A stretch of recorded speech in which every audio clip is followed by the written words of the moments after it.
Awesome. It's working. Good afternoon, everyone. Thanks so much for coming to Reunions 2016. I hope that you're having a great weekend so far, and I hope that the weather stays like this for the rest of the time, and make sure and drink lots of water. I just wanted to remind you, please turn off your cell phone ringers just to make sure that we don't get interrupted. Yeah. And there are evaluation forms next to y'all, so if you wouldn't mind filling those out once this is done, we'd really appreciate it. It does help us tailor our programming. On behalf of Lifetime Learning and in partnership with the Alumni Association, I would like to thank Nicole Eramo and Andy Petters for volunteering their time to speak to y'all today. Nicole Eramo is the Executive Director of Assessment and Planning in the Office of the Vice President and Chief Student Affairs Officer. In this role, she leads divisional efforts around assessment and planning and emergency preparedness and response, as well as taking the lead on major initiatives to strengthen programs and services for students. Andy Petters has been an Assistant Dean with Housing and Residence Life since 2012. Petters works most closely with the first-year residential areas and co-advises the class council for first-year students. He is also the advisor for UVA's chapter of Phi Eta Sigma Honor Society. Please help me welcome Nicole Eramo and Andy Petters. Thank you. Is this working for me? I don't know. We were going to start off, because this is a podcast, that we wanted to do a little SNL kind of reenactment of Delicious Dish. Right. But and we figured you all would get that and have a little NPR component. Right. So we may be a little mellow and monotone. We're going to talk in mellow tones yes. for the rest of the session. Yes, yeah. Good times, good times. But we'll pep it up a little bit, so don't worry. It's going to be fun and engaging, and most of what we're going to do is really open the floor up to you all for questions. Yeah, we've picked some topics to talk about, but definitely if there are things that are of interest to you that we haven't mentioned, feel free to ask those questions toward the end. Just a little bit more by way of introduction of myself. I am an alum of the university. I graduated from the college in '97 and the Curry School in '03 and '10. My first job here was the special assistant to the honor committee, so that was my first intro into student affairs. And I was hooked there and went to Curry and worked while I was in Curry as an assistant dean and an associate dean in the dean of students office, and was a colleague of Andy's until moving to the vice president's office in the last year or so. Again, as I thought we would start out with just talking a little bit about sort of the things that undergird the work that we do in student affairs and in the dean of students office more generally. We have some core values that we work from in the student affairs division across the board that we like to communicate to our staff. This is something that our Vice President, Pat Lampkin, when she was on sabbatical several years ago, came up with. I think she's considering, whether or not they need to be rethought, but some of these are major underpinnings of our experience and something that we think about often. Honor, obviously, academic rigor, which is a huge part of the UVA experience, self-governance, public service, diversity and multiculturalism, and health and wellness. And I think you'll see some of the priorities that we're going to talk about today and update you on are definitely things that fall under these important values of the institution and of student affairs. And specifically within our Office of the Dean of Students, as it indicates up there, what we're focused on is creating opportunities for engagement that leads to our students here at the university being true citizen leaders. And that's accomplished through the array of different programs, services, and offices that we have within the larger Dean of Students umbrella. And one thing that has evolved over the past year and was announced this summer was some changes and restructuring within our office. And I just wanted to highlight a few of those to get a sense of how we operate a little bit within the Dean of Students office. So we have 4 main organizational groups now, and one of those is focused on transition and community, and that's led by one of our professionals that includes housing and residence life, orientation, new student programs, and then also our transfer student support that we have. The second area that we have within the office is involvement in space, and our individual who leads that area, his work is a little bit more focus on Newcomb centers and services, which isn't just Newcomb, but the array of student centers that we have across the university and may have expanded since your time as students here.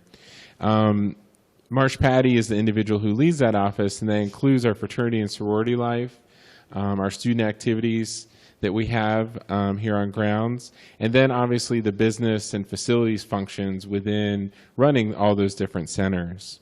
Our third area is inclusion and service. And here, this is kind of a way to describe the key individuals that we have within the Dean of Students office that works with some of our underrepresented student groups that we have. So we have certain program coordinators and individuals that are leading those efforts. And we have an assistant dean who will be helping to open a new multicultural student center for us in Newcomb. And we're looking to have that open here in August. Our fourth area is safety and access. And we'll be talking a little bit about safety in a few minutes. But here, what this area is focused on is our crisis response. And right now, for example, I'm the dean on call for the university. So although I turn my phone on silent, it is still out there, and I can see if someone's making a phone call, which I hope that I don't have to answer in the middle of her time. At least 1 hour. You Yeah, can get an hour at least free. for an hour. Right. And so we have someone on call here at the university 24/7. Whenever anything happens of concern, there's always a dean available to meet with and talk with the student, primarily to offer our support. It's not about that individual necessarily being in trouble, which is usually a first reaction of our student, but it's more, how can we make sure that they have the resources available, which could be things at the university, or to prepare them for a potential legal process. So we wanted to let you know that there's been a little bit of transition and restructuring within our office, but the core of what we're about is our students. And most of the things that we do, because we have a fairly lean staff, is through the support of our student leaders in a self-governance fashion. And that's definitely true in our Housing and Residence Life office, which we'll talk about later. Yeah. So kind of dovetailing with what Andy said, as he's going to talk a little bit about safety in a few minutes, and though safety isn't necessarily a named core value, I think if Pat was here, she would say it undergirds everything we do, because if a student doesn't feel safe here, if they can't study successfully, they can't be involved in a student organization, they can't govern the institution the way we hope that they will. So safety really undergirds everything we do at UVA in student affairs. So here are the things we decided to talk a little bit about, things we thought you might want an update on, and then things that were priorities throughout the year. And many of these priorities, again, kind of overlay with the things that we have restructured to focus on in the Dean of Students office. That first is student safety. The second is student activities and involvement. We're going to talk a little bit about climate, and I'll talk a little bit more about the new Multicultural Center and how that came to be. I want to talk about honor and student self-governance, because I know that's often very important to alums. It's certainly important to me. And we're going to talk about housing and residence life. Okay, so safety and where we are and where we're moving with our safety initiatives. So in December of 2014, the university created an ad hoc group which was really focused on university climate and culture. And several things stem from that analysis of where we are and making sure that all of our students do feel safe here, both on grounds and within the Charlottesville community.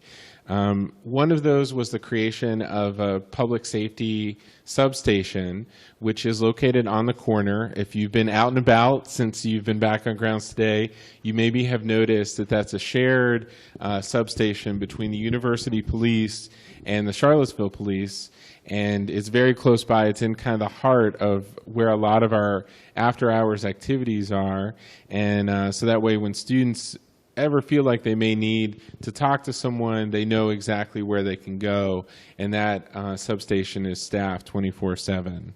We also, in conjunction with that substation, have a fleet of ambassadors, and these are individuals who wear brightly colored, I forget what color neon it is. Yellow. Neon yellow, and those individuals are there to really answer questions, help people navigate grounds and the area just off grounds.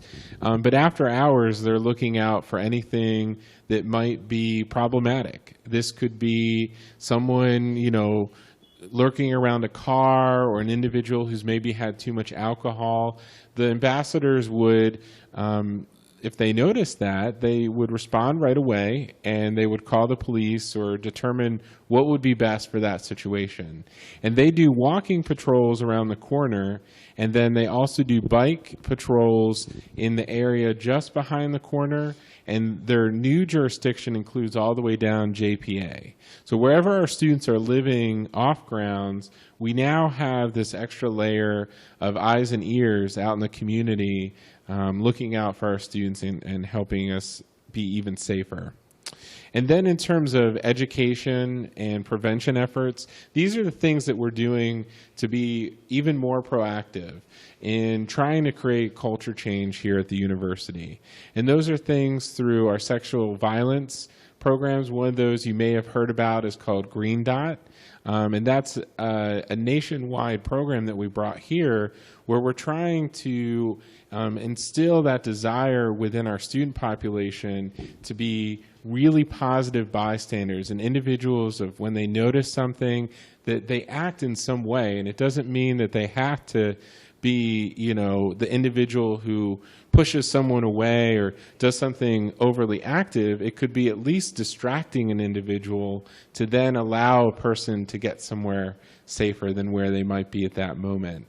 And that's been a really positive development within our student population here, of one act at a time, trying to make sure that we create a safer area for sexual violence.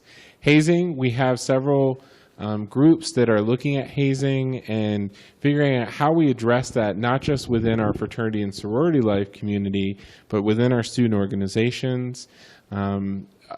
It's always something that amazes alums and just visitors to the university, because everyone thinks it's a Greek life issue, and it's really much larger than that. And so we're working to try and figure out how to respond, again, from a prevention and proactive effort.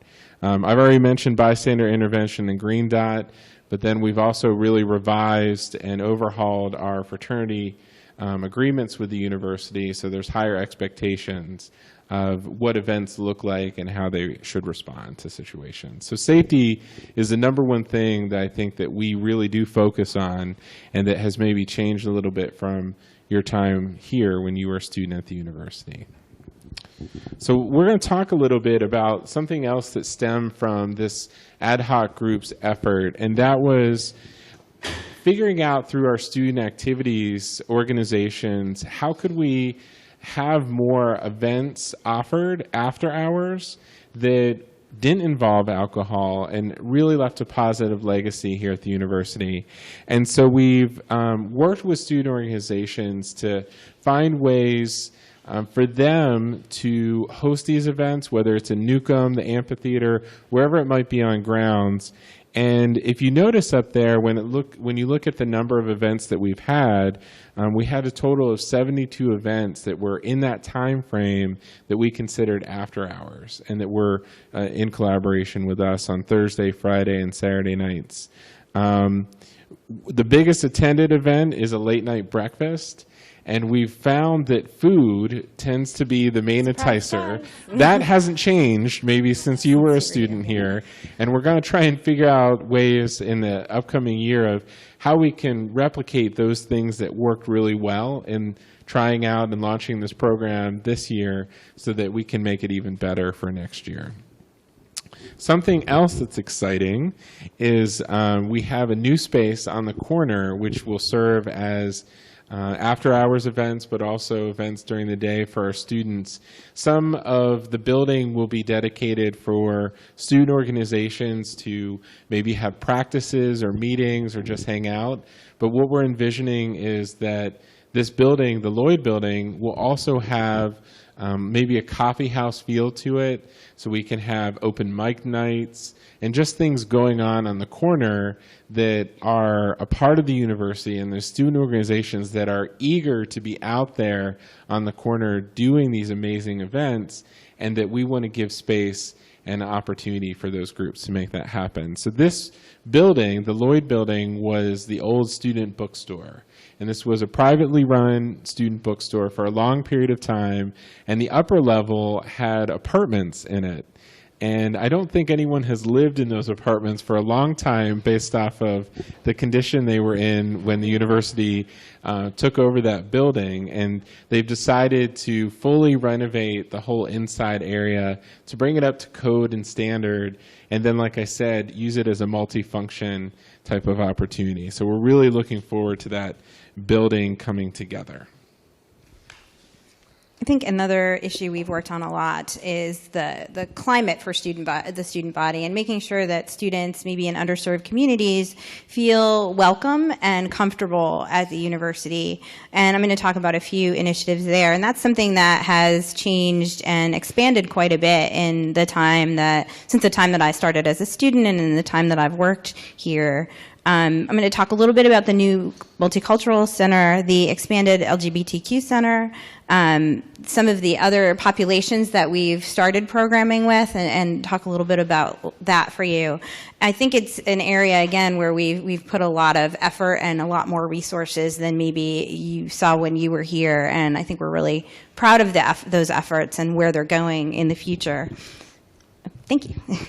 First, with the Multicultural Center, as many of you probably know, we had a very difficult incident with a student last year in the spring semester, Martise Johnson, and it was not, it didn't happen on grounds, it happened off grounds, and it happened with an ABC officer, not one of our university police officers, but it certainly reignited conversations that I'm sure you all remember from when you were here about students of color especially feeling unwelcome on grounds in areas where they felt the institution just wasn't as inclusive as it could be. And so we've worked with students over the past year, and it's been a student-driven initiative to open a new multicultural center. We've had program coordinators and assistant deans over the years in the Dean of Students office focusing on students of color. We have the Office of African American Affairs in Student Affairs directly. And then in the Dean of Students office, we have a program coordinator who works with Asian students, a program coordinator who works with multicultural identified students in the Latino community, the Muslim community, and other communities. So we've had those positions, but they haven't necessarily had a space where those communities could meet. Like OAAA has space. Those communities have not had an identified space, though they have these professionals to work with. And the professionals themselves, though in the same facility, didn't necessarily have a facility that was for them or for their communities. So that was something that the students really felt strongly that we needed.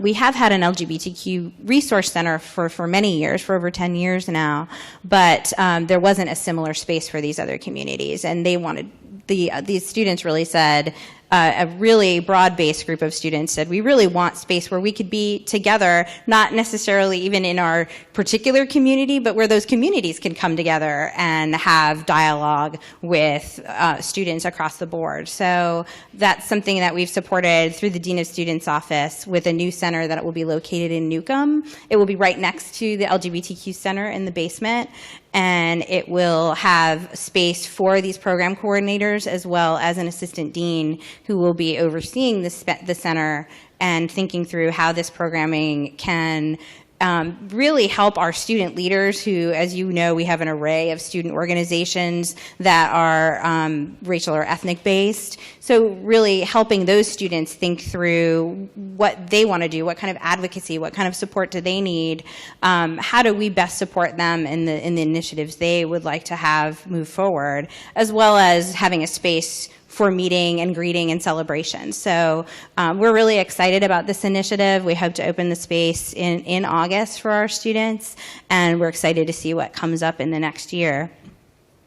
In addition, as I said, we've had an LGBTQ center for a long time. It's moved locations a few different times, and it was in a fairly cramped space in its last identity on the 4th floor of Newcomb. And some space became available in the Newcomb basement, and we decided to move into that space, which allowed for some expansion of the center and more ability to serve more students. So again, this is another safe space for students, a space for students to come and talk about identity issues. It's also a very confidential space for them in terms of being able to speak with each other and not being very out in the open, which is really important to some students in that community. So it was very well received over the years, and the new space is being very well used, and we have a program coordinator, again, who works with that space.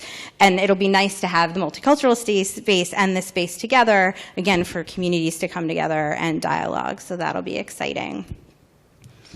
Some areas that over the past few years we've really started to focus on are access for low-income students and first-generation students. Sometimes those issues go hand in hand, sometimes they don't.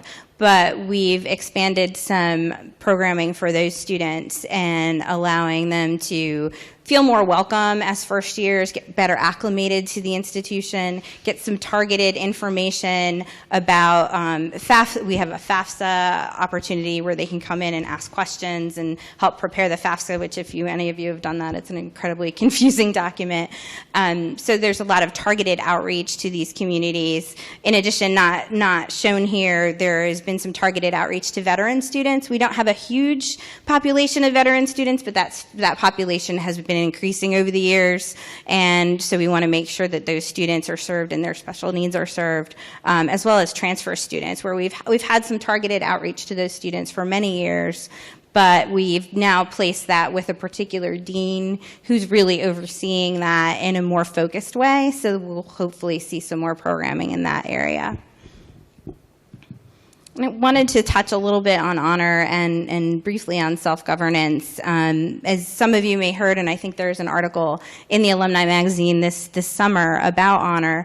In the last several years, there's been a good bit of change to the honor system at the university in response to many student issues and faculty concerns that have come up over the years.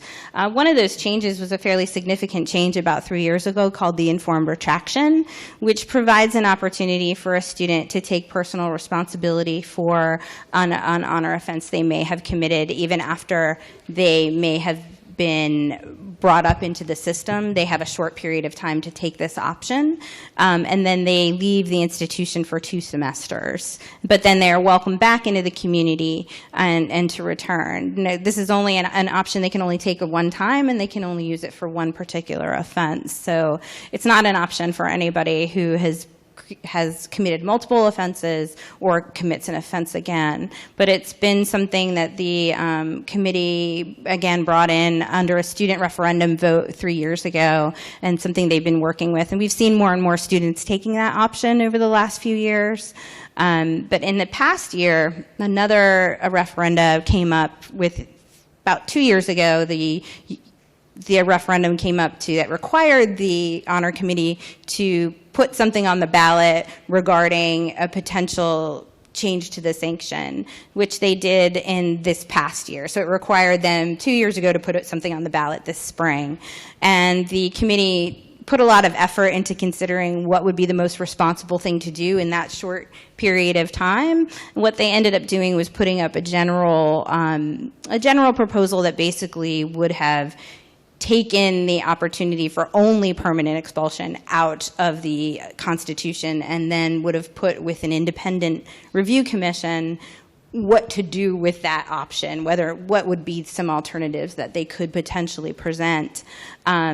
That was not passed in the referendum this spring. However, it was a very close vote. So the honor committee did decide to go ahead with the review commission, not necessarily to just focus on the sanction, but to focus more broadly on the state of the system in the 21st century and how do we move forward with a healthy and honor system into the future.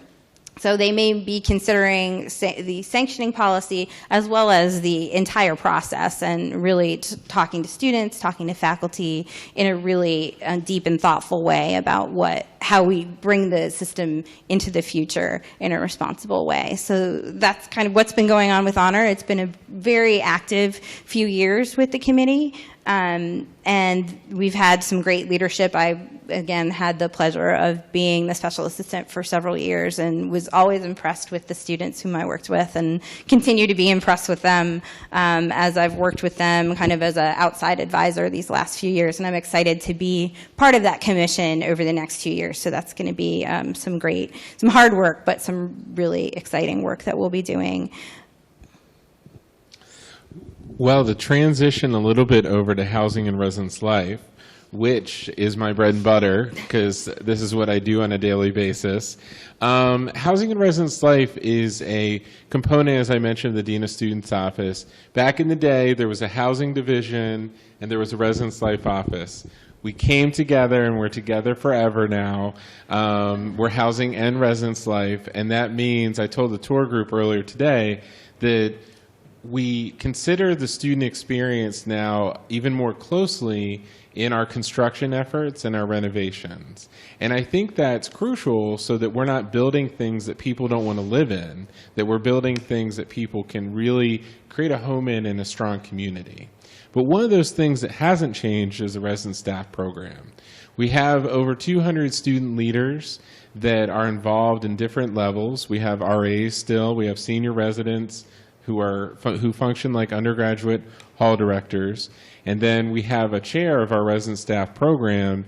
Something that's new this summer is we've added, instead of having program coordinators, now we have vice chairs. And those different vice chairs work closely with the chair in some certain functional areas to keep that student self-governance really rich in our department. So just wanted to show you, and this was our resident staff photo from last year, and it doesn't reflect this, but it was like 1,000 degrees outside that day. So for all of us to have been dressed up in our best picture outfit was hard to maintain our composure, but we managed to. Something else about housing and residence life is that we have 3 residential colleges, Brown, Hereford, and the IRC. Each of those colleges have an academical element to it where there is a faculty principal that lives in, a director of studies that also lives in the community. And so each of those communities has a different academic focus and a direction that's guided by those faculty members. And there's a student council within each too that really helps the community be strong. We have language houses over in Shea, the French house and the Spanish house, just off of Brandon Avenue. And that's a real vibrant area where individuals choose to live in those communities, and the whole time that they're in there, they're speaking that language that's designated for that area. Transfer students, we have a large number of transfer students that as they're coming into the university, they're choosing to live on grounds with us. So traditional first-year students are required to live on grounds, but transfer students don't have to. And they can live anywhere on grounds, but we have certain areas that tend to have more spaces open when transfer students are applying.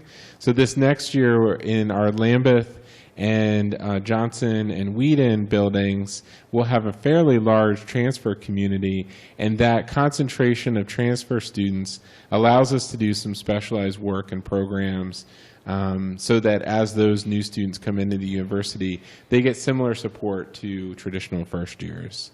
And the second year experience, I know, is an effort that Nicole is working on in conjunction with our office, so that we, as new students come in, you probably remember that there's the orientation in the summer, there's a fall orientation, there's so much that happens. You have association deans, special events with your RAs as a first-year student, and then you get to your second year and it's like, hello, I'm still here, I'm still a student. And for us, in thinking about, we have around 40 to 45% of second years that choose to live on grounds with us. But even those second years that aren't living on grounds, we want to make sure that we as a university have a second year experience that provides ongoing support and transition for those students. And of course, the most exciting thing is all the facility upgrades that we've been doing across grounds. And yes, this picture is of new dorms over along Alderman Road. And if I see some familiar faces from the tour this morning, you got to see Gibbons. And know there's another tour on Sunday at 12:30. Just meet out the front door of Gibbons right along Alderman Road, and you'll get an opportunity to see the inside of that particular building. But we've been working really hard over the last 15, maybe plus years to make the Alderman Road community the community that we think it should be, which is hall-style buildings, air conditioning, not huge areas. So each wing has around 20 to 25 students, and each of those wings has an RA and its own bathroom. And we found that this new model for Alderman Road has been extremely well received by our students. But we do surveys after each phase of our construction project, and so we get better along the way. And by the time we got to Gibbons, which just opened up back in August, I think we reached kind of that ideal. And the challenge is going to be for when we take down Courtney, Douglaston, and Fitzhugh. I know a little tear for any of you who lived in those three buildings is going to happen in the next 5 to 8 years. We'll hope to continue that Alderman Road effort. And this is some inside views of Gooch and Dillard, which have also gone through renovation. And Gooch and Dillard now house only first-year students other than the RAs and senior residents that live out there. If you've been walking around grounds, you may notice that Dillard is completely fenced in, and that's not just for like fun. That's because we're doing renovation work to Dillard over the next year. But Gooch has been fully renovated, and we're excited that the rest of that community will be open for incoming first years next year. And what we're doing in there is pretty extensive on the inside. May not look like much from the outside, but when you go in, I tell you, it's pretty nice. And these pictures behind me reflect that in terms of new bathrooms, new furniture, new flooring, new air conditioning system to really make that community a lot more sought after, even though our first year students don't get to pick where they live on grounds. But hopefully by 2020, as we talk about McCormick Road, that all of our first year communities will have fairly standard amenities, because what we're doing to McCormick Road, old dorms, is we're going from old to cold. That's been our tagline. We think it's pretty cool, literally. And we're starting with, you've noticed probably the fencing on McCormick Road, so utility work is happening. And I hope that incoming first years don't think they're getting air conditioning next year, because they'll be in for a rude awakening when we get to August. It's not going to really start in full force until May of 2017, where we'll do different stages. We'll probably do about 3 buildings at a time, and that's why it's going to take us until 2020 to get that done. But then all of our first year buildings will have generally the same amenities across the board. And at the same time, we're focused on our upper class areas. And those pictures behind me are of Faulkner. Yep.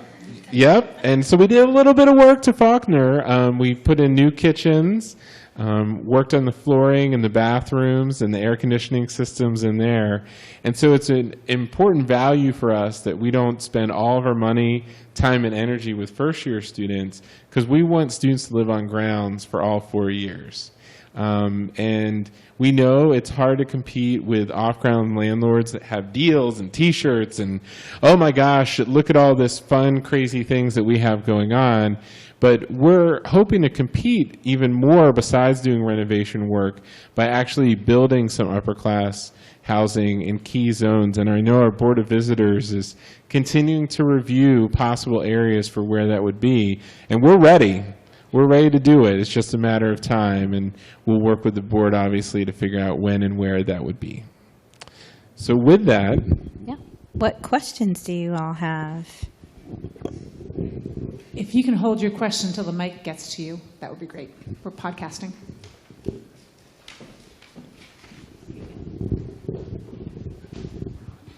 Thank you. This is so great to hear about. I really appreciate it. I'm wondering about the advisor system. I had read that there had been kind of a renewed effort at advising, and for first years especially. Is that ongoing? Are there changes you can talk about? It's ongoing. It's part of the Cornerstone plan is an idea called total advising, and that's coming out of the provost's office.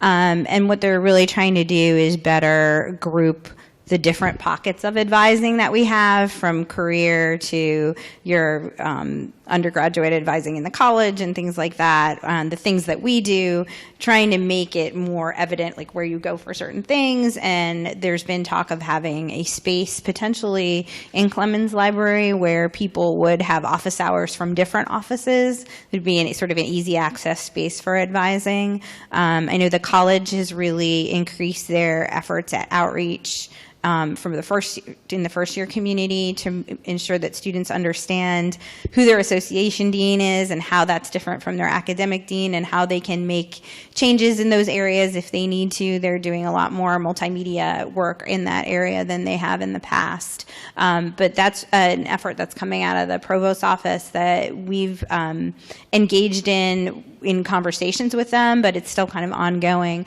One thing that Student Affairs has really taken on is tremendous amount of resourcing in the career space.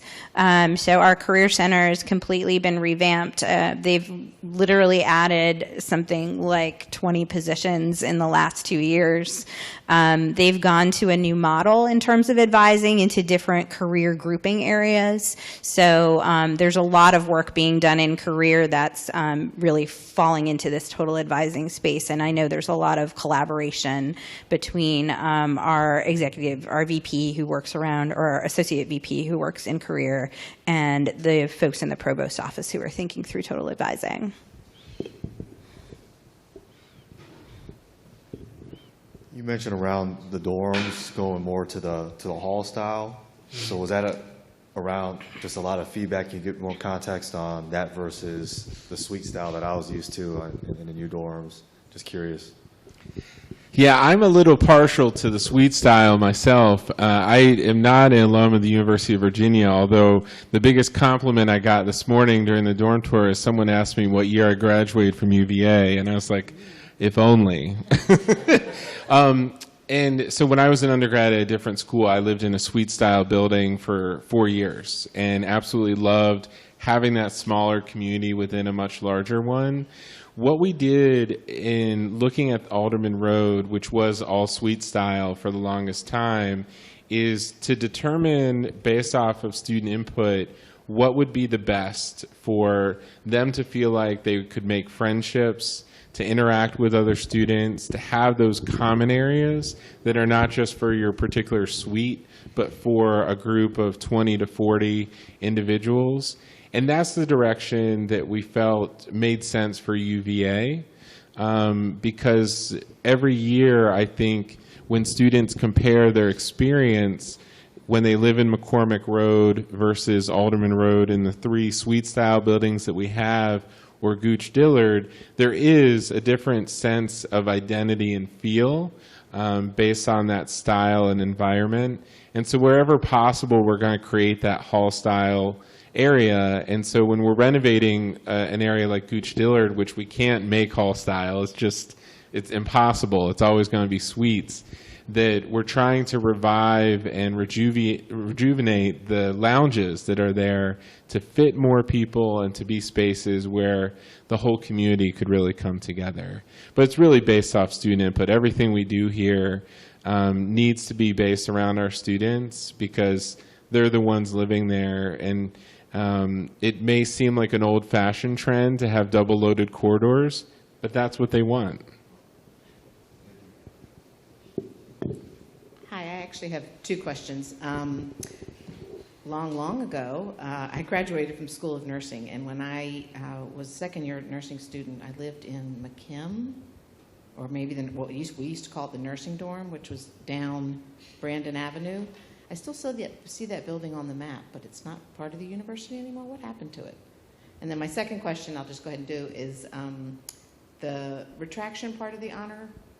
Is that across the board, or are there certain infractions where that wouldn't apply either? I can't answer your first question because I'm not sure. I know down that in that area there's been a great deal of construction and taking down buildings and putting up a parking garage and a lot. So I'm not sure. There is a McKim Hall, which is a new nursing space, but it's not a residential building. On your second question, yes, it's across any type of honor offense. It can be used to deal with that honor offense, which is only lying, cheating, or stealing. So, yeah. And to go back to your first question, there are several buildings and zones on Brandon Avenue that are owned by the university's foundation. That building may still exist. It may be owned by the foundation, but not used in the same intent that it was before. But then again, as Nicole said, with all the construction and the South Lawn creation from an academic space, I know like the old German house is gone. And I don't know what map is out there. Hopefully that our colleagues in Alumni Hall have given you the most recent map, but we may need to chat with them and make sure it's up to date. So sorry for any confusion. No, I mean, I see it, but it's not really an off-ground type building. It's there. Okay. Yeah, it may be something the foundation owns then, yeah.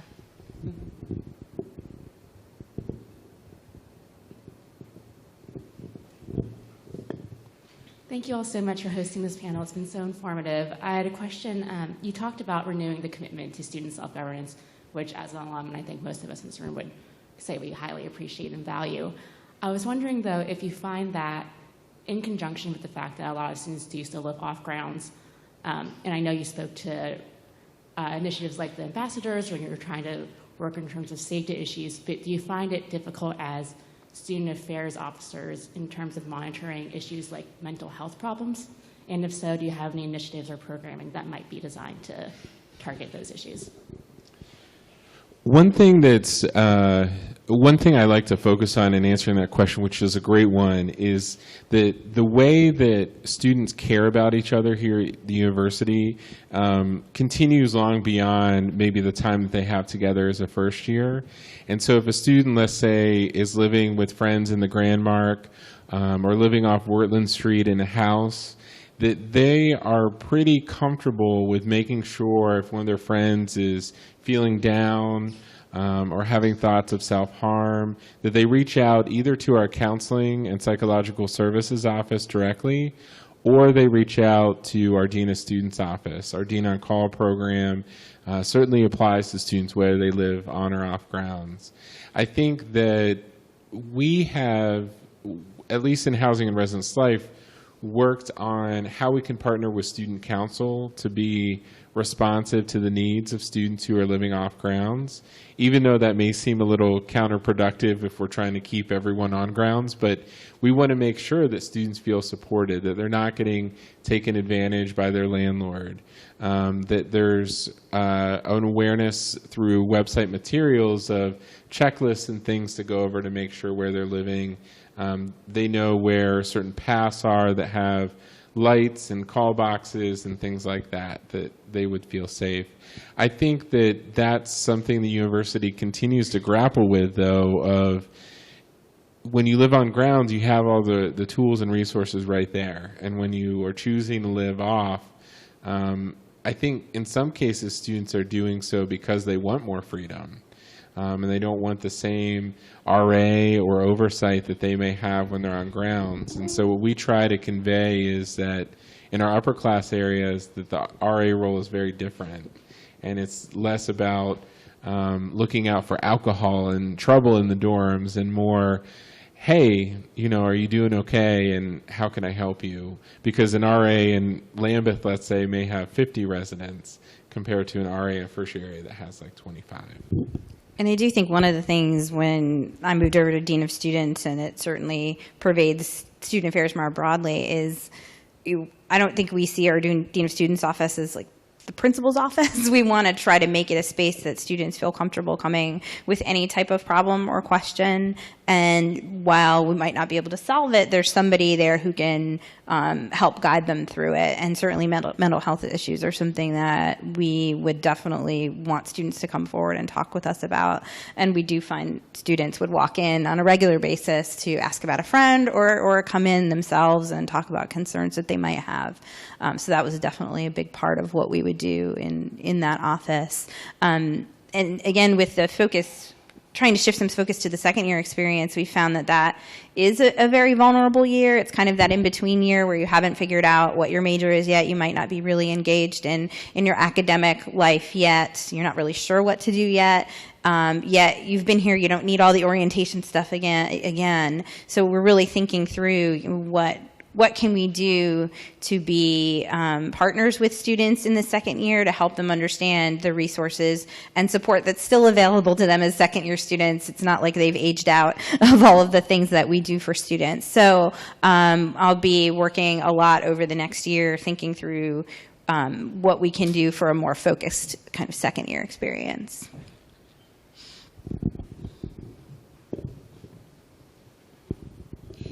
Good afternoon. I'm getting old. How is it your alumni year already? I know. I'm just going, oh my God. Time is passing. Okay, sorry. Ask your question. And everyone looks young in this audience. Ghost of Christmas Past. Yes. So I read about the new Multicultural Student Center coming online this fall, and just wanted to know more about that and how that, impacts like the other centers, like the LGBTQ Center and others. Yeah, I had talked about that a little bit earlier, but it's going to be located in Newcomb, right next to the LGBTQ Center, to hopefully foster collaboration and community engagement across all the different communities that are here.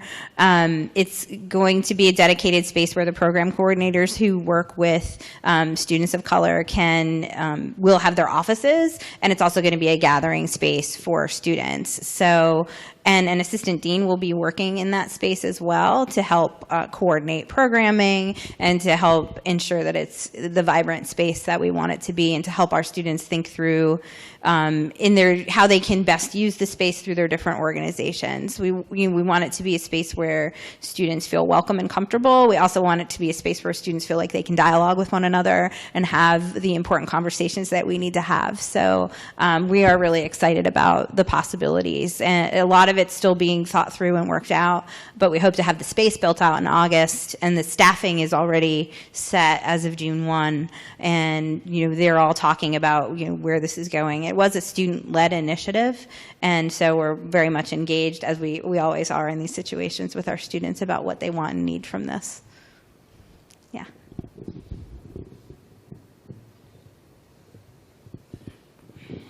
I'm not sure this is totally in your wheelhouse, but I'll ask anyway.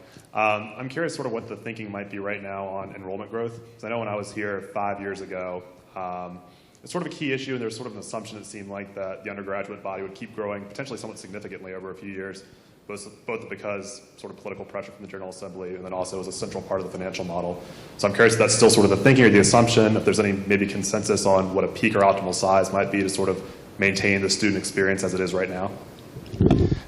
I think we've reached our optimal size, if you will. We may be a little over that. Our admission office does a really good job. It's not, I think what they do is not necessarily a hard science, but they've figured it out over the years, and we generally have met our desired target in a given year, which is around 3725 to 3750. We did, around 5 years ago, begin creeping up, let's say maybe 50 to 100 in a given year. And I think from different layers of the university, whether it's our colleagues on the academic side or even with us in the Dean of Students office, felt that if we grow much larger than what we are right now, then we would lose a sense of identity as to what UVA is. Because we're not like some other big flagship schools, which are huge. And I can't imagine what that would look like. I mean, I would just get overwhelmed if UVA wanted to shoot up real far. Like, NC State, where I had done my undergrad and grad work, which is, over 30,000 students.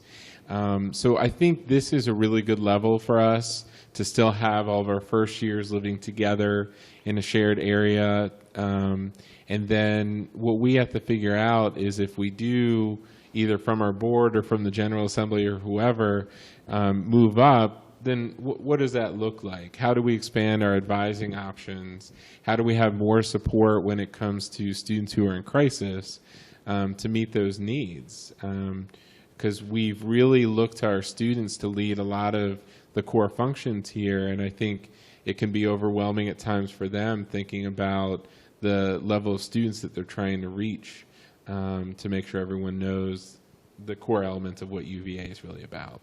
We haven't seen that pressure from the General Assembly, as probably the last year has taught all of us. Politics is incredibly unpredictable, so there's no way to necessarily know or predict if there will be that pressure coming in the future. But I do think we feel really comfortable where things are right now, and I think there would be some concern if there was a push to grow much bigger, especially in this context of self-governance. It gets harder to maintain as we get larger. We've certainly felt that.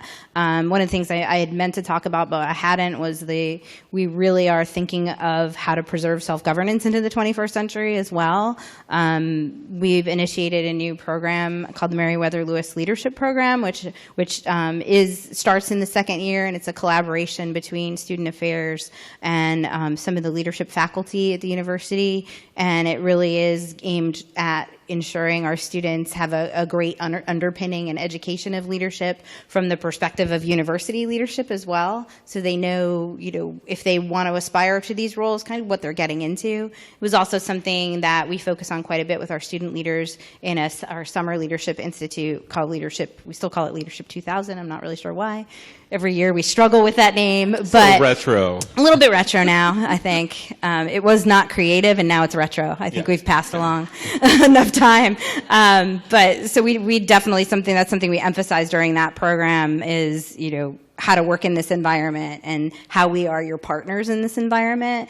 Another thing that our students have done, which is really exciting, is they applied for a Jefferson Trust grant. Student Council, the Honor Committee, and the University Judiciary Committee together, recognizing that we were going to have literally hundreds of new faculty joining the institution over the next several years, in talking about how to orient new faculty to this environment, and with a real focus on self-governance. I'm excited to see, I wrote my dissertation on self-governance, so this is incredibly important to me. And I finally figured out why the old student council president checked out my dissertation and came and talked to me about it. I was like, nobody reads this. Why are you even talking to me about this? But it turned out they were applying for this grant, and they did get it, and it's a really exciting opportunity to really do some education with our faculty about how we engage differently with students here and how they can be part of that. Old to cold will never jump the shark, though. Ever. No. I have another question. Will graduation continue to be split when the rotunda reopens? Yes, that seems very likely. Is there any chance, based on the number of students, undergrad versus grad, that they would reconsider and have all undergraduates? I just had a daughter graduate, and she was so stressed because she couldn't graduate with her friends that were in specialty schools. We haven't. It was on the table. I would say we've been pretty liberal in terms of allowing students to walk together on the lawn. But if they. She could not even enter the lawn on Sunday. Really? Well, those of us who've policed the lawn have been pretty liberal about it, to be honest. You can't get tickets for your family for both days. That's not. It was honestly becoming quite difficult to manage the crowds on the lawn, given the number of people that we had, and it was really a safety concern. So when they made this change, I think they're strongly considering continuing, because it's much easier to manage in terms of the emergency management aspect. Back to the student government piece of it, and I'm arguing purely from my daughter's perspective, the response that at least she interpreted that they got as students about not separating it undergrad versus graduate was that the faculty didn't want to have to go to 2 graduations. Well, if it's about the student and it's about the student graduating, the faculty can go to 2 graduations if they're graduating graduate students and undergraduate students. It's about the student experience and being able to graduate with their class. Well, that's interesting. I think students, if they are interested in pushing back on that, they should. I mean, we do have to work both days, so it doesn't make That's a difference. right. We don't get the day difference off. for us. From numbers perspective, it sounds like it's the same number, undergrads versus grads. Maybe I've heard the numbers wrong, but if there's 16,000 undergrad and how many grad students? Yeah, the number. There's a lot fewer grad students, so I think they went to college and other schools to make it as even as possible, because the college is just significantly larger than any of the other schools. But I would encourage students to speak with folks about that. We don't necessarily control what happens at final exercises. That's a conversation I think that would be welcome to have with the provost and others at the institution. Yeah, the office that really puts together all the plans for it, and it is a process. There was just a debrief meeting on Wednesday that I had attended, and I tell you, there was a school that did what they wanted to during final exercises. So I don't know what happened with your daughter, what school she was a part of, but there was a school that felt like they have the right to walk through the rotunda, and they made it happen on Sunday. And I tell you, it was very confusing to be at the south end of the lawn when they were coming down when they weren't supposed to. And we make it work, especially if it's raining or super hot on final exercises day, or people have been at the corner since 4 or 5 in the morning. Mm-hmm. But the major events office is the office that really puts together the details for that. And I definitely would, whether it's you and or your daughter, recommend reaching out, because they are really open to making things better each year. That final exercises is the final memory everyone has, and we want to be a good one. Just as I care so much about move-in day, and everyone had a great move-in day, right? Back when you were first year, that the last day should just be happy memories.